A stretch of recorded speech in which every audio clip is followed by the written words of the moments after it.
como que muy normal todo, muy santo, pero en realidad si uno se pone, o sea, supuestamente en su propia religión, no son hipócritas con la vecina, no son hipócritas ni con ellas mismas, son hipócritas supuestamente con el Dios que ellas siempre le hacen como una alabanza, ¿sí?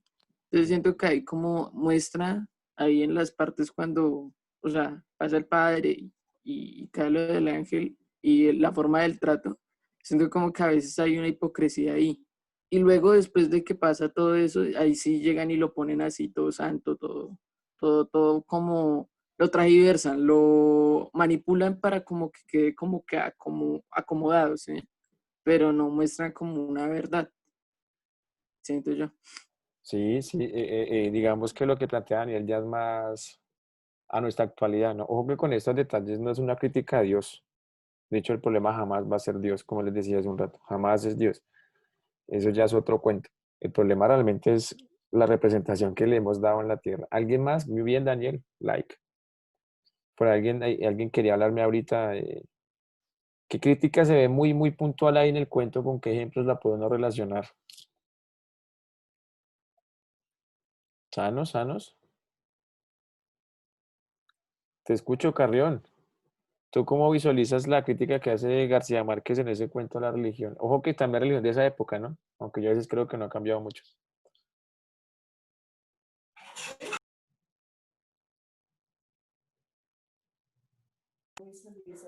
Profe, ¿me repite la pregunta, por favor? Pues la pregunta que hice cuando empezamos. ¿Saben que estamos, muchachos? Y la pregunta la hice ya hace 5 minutos. La crítica, la primera pregunta, mejor dicho, a que, ¿cómo se ve la crítica a la religión en el texto?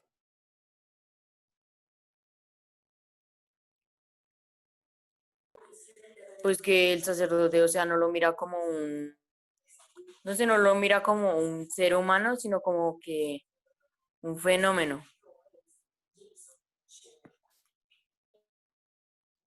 Nicole, ¿puedes hablar? Te escucho.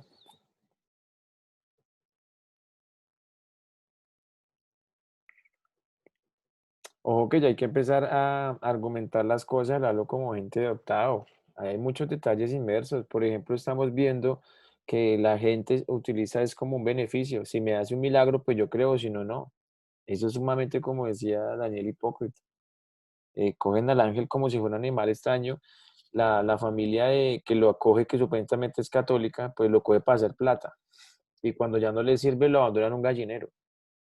Es que miren, miren la dimensión que está planteando este cuento es muy brutal. Por favor, no se queden con que no, es que el cura lo ve con un fenómeno y ya. Esa no es la interpretación de un texto de estos y menos de gente de octavo.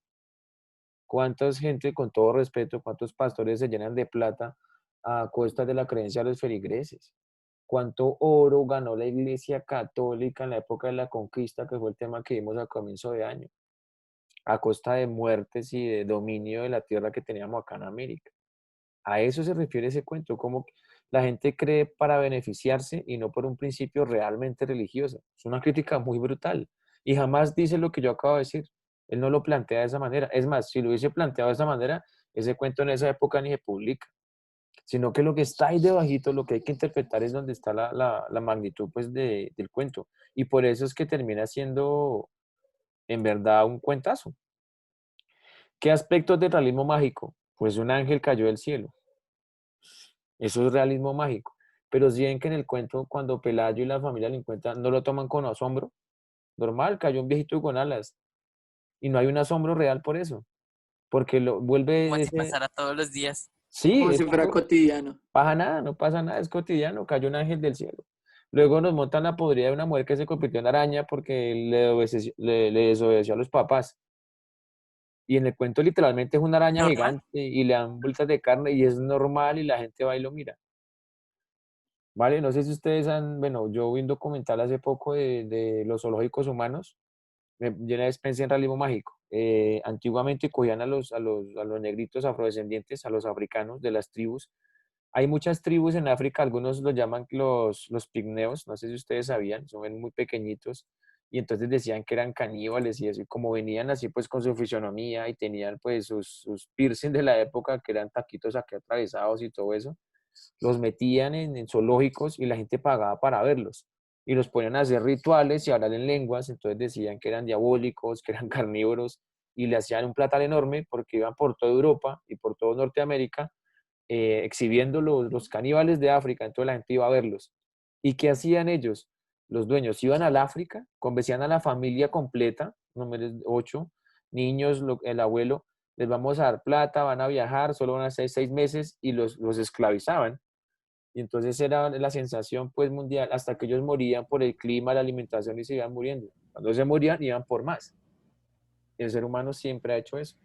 Ven ese detalle, es una crítica muy brutal a eso, como más allá de la creencia buscamos es un beneficio. Si uno va a creer, tiene que establecer una creencia sin esa ambición, sin esperar algo Incondicional. condicional. ¿Saben por qué cree la mayoría de gente? Porque nos prometieron un paraíso.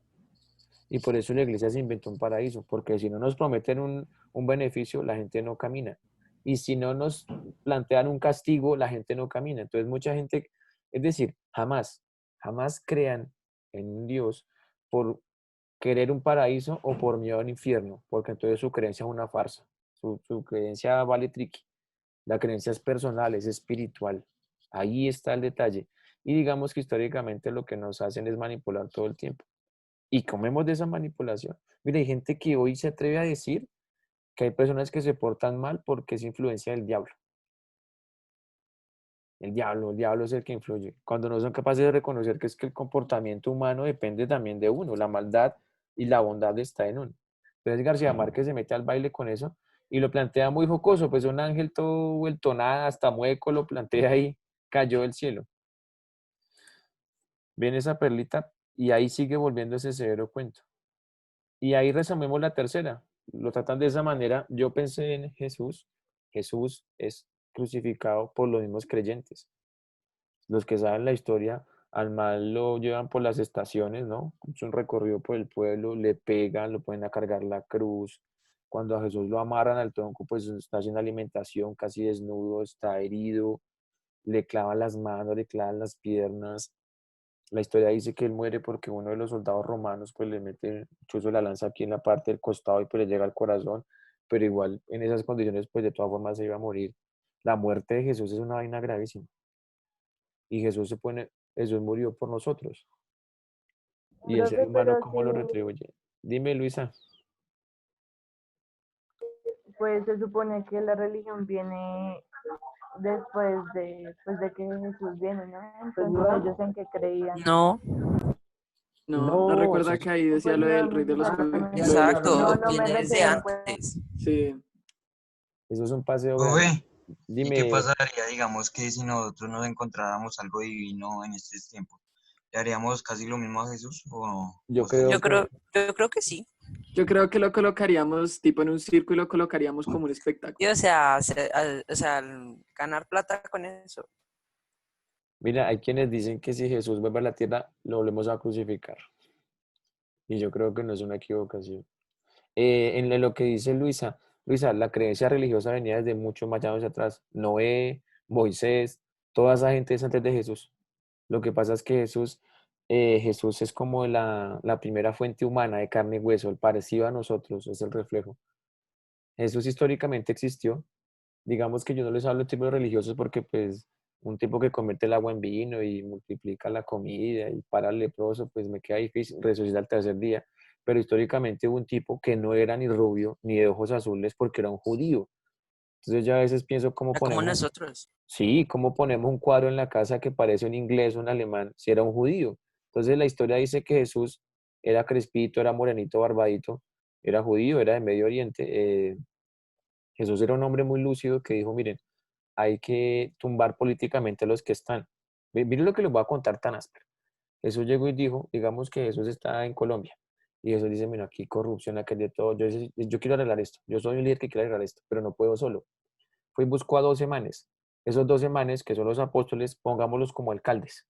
Y entonces, con estos 12 manes yo gobierno. Yo voy de presidente, estos van de alcaldes. Y era con un ideal verdadero, es decir, de igualdad, de equidad, de no someter, en verdad tenía esa concepción. Entonces Jesús comenzó, obviamente, ¿cómo empezó a dar su discurso? Pues de su creencia religiosa, desde su Dios. Y eso enganchó muchísimo. ¿Me escuchan bien? Creo que el internet se detuvo. ¿Alguien que me confirme? Ya. Entonces resulta que la idea que tenía era genial. Entonces, el presidente de esa época era un tal Poncio Pilatos. Entonces, Poncio Pilatos dijo, mira, a este man no hay que dejarlo que suba al poder porque nos daña el negocio. Matémoslo. No lo matemos porque si lo matemos arma una guerra civil porque mucha gente lo sigue. Entonces, ¿qué hagamos? Hagamos que el mismo pueblo lo mate y toma lo tuyo. Y así fue, Ponerlos en contra. ponerlos en contra. Y el pueblo fue el que crucificó a Jesús. Y la vaina siguió igual. Por eso Jesús marca la historia. Él no la marca por sus milagros. Por eso hablamos hoy antes y después de Cristo. Porque el man como persona existió. Es decir, cuando yo pienso en Jesús, pienso en John Lennon, pienso en Bob Marley, pienso en Martin Luther King, pienso en Gandhi, pienso en John F. Kennedy, pienso en Jorge Eliezer Gaitán. Esa gente que quería un cambio En grandioso los para 1.300 líderes sociales en asesinados. esos 1.300 líderes sociales asesinados. Esa gente que quiere hacer un cambio, se busca la forma de que muera. A unos como líder social lo matan porque es un X. A gente como Jesús no, porque si lo mataban, se armaba la revuelta más grande. Cuando fue el Bogotazo que muere Gaitán, fue un error, porque mejor dicho, eso hubo un caos en todo el país. Fue más grande en Bogotá, pero en todas las ciudades del país se quemaron CAI, se quemaron, de hecho, eso se armó, hubo muertos y se armó una guerra civil. Mire, la muerte de Gaitán desató la masacre más grande que se ha presentado en Colombia durante más de 30 años, que fue azules contra conservadores, perdón, azules contra rojos, que fue lo que les comenté en clase, por haber matado a Gaitán. La gente no se aguantó, se armó una violencia en Colombia que aún deja una herencia. De hecho, aún sigue esa violencia. Si ven ese detalle, cuando uno mira la cosa desde ahí, la vaina cambia. Pero como ignoramos esas cosas y simplemente creemos en lo que nos dicen ella y lo que yo estoy diciendo, pues no es que me lo invente mi posición. Eso está en la historia que pues, nos cuesta sentarnos a conocer, porque es muy fácil que otro nos cuente las cosas y no las indaguemos nosotros. ¿Sí ven esa perlita? Ahora, ¿por qué es un cuentazo? Miren todo lo que acabamos de hablar. Y ahí uno dice, sí, esto es un cuentazo. Y por eso las respuestas que me dan con todo respeto Bautista y Sierra, no las concibo como una respuesta de alguien que leyó un cuento en octavo. O con eso, porque si vamos a llegar así a noveno, estamos en el aire, estamos en el aire. Si su capacidad, nuestra capacidad argumentativa no va para un poco más, eso hay que devolvernos, porque estamos en el aire. Es decir, miren, cuando yo les, alguna vez tal vez lo entiendan, cuando yo les planteo las clases de español, yo no planteo clases de escueleros, ni de niños de primaria, ni siquiera de colegio y ya. Las clases que yo les planteo a ustedes, créanme que tienen un fundamento universitario. Estas clases para mí son de nivel universitario. Por eso lo hablo así, por eso lo hago, no tapo las cosas, por eso lo digo muy de frente, porque hablo con gente madura y muy crítica. A mí no me interesa que nos encontremos con un montón de gente que reproduce lo que más dicen, sino que tenga una postura para decirlo y con argumentos. ¿Vale? Entonces, pilas con eso, gente de octavo. Ojalá no se les olvide ese cuento. Espuma y nada más, cuentazo. Un hombre viejo con unas alas muy grandes, cuentazo. Ténganlo ahí en la lista, pues. Ahora sí vamos al libro. Vamos a la página número 62. Fechamos en la parte superior, por favor. Hoy estamos a 21 de octubre. Guardarán dulces cuando vayan por los boletines, ¿no? Porque como no van a salir a pedir dulces porque les puede dar el COVID, sus queridos padres les van a comprar dulces. Y si no, exíjanlo. Sí, claro, profe. Yo ya le dije a mi abuela, vea, si yo salgo y me da el COVID, es culpa suya, así que cómpreme ahí 2 bolsas de dulces. Estamos a 21 de octubre, fechamos. Dice Realismo Mágico. ¿Me colaboras, Paula? ¿Me escuchas bien, Paula? ¿Me colaboras leyendo el recuerda 2 puntos, por favor? Voy. Es, por así decirlo, un género metalingüístico y literario de mediados del siglo 20. XX. El término fue inicialmente usado por un crítico de arte, el alemán Franz Roh, para escribir una pintura que demostraba una realidad alterada. El término llega a nuestra lengua con la traducción en 1925 del libro Realismo Mágico.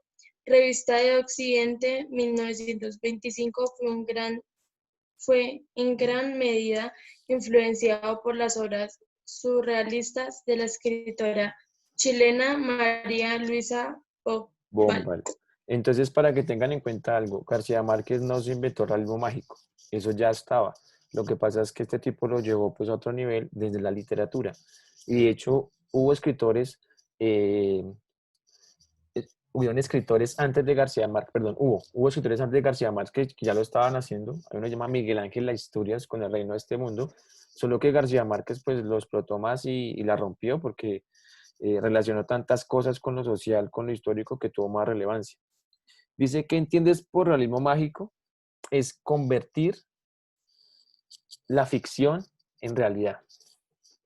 Yo creo que la definición más puntual escribimos ahí, por favor. Convertir la ficción en realidad. Esa es la definición que considero más puntual sobre realismo mágico. Hay un texto aquí que dice, el rastro de tus en la nieve, pero si uno lee el fragmento, es un fragmento, no está completo. Entonces me parece una estupidez porque en el cuento no pasa nada de realismo mágico. Entonces por eso no lo vamos a usar. Tachen donde está el 3, que está para escribir. Rayen porque pregunta que por qué el relato tiene características de realismo mágico si no hay nada en el fragmento. El cuento como tal sí lo es. Es una chica que con una puncita de una flor, la espina de una flor, se pincha un dedo y en el cuento ella muere desangrada. Por eso es realismo mágico. Y eso sí es un cuentazo. De hecho, es de los que más me gusta el libro de 12 cuentos peregrinos. Pero el fragmento que nos presenta no tiene nada de realismo mágico. Miguel Ángel Asturias, ahí les estaba, el que les comenté, fue el primer capo que se metió con este tema. Entonces vamos a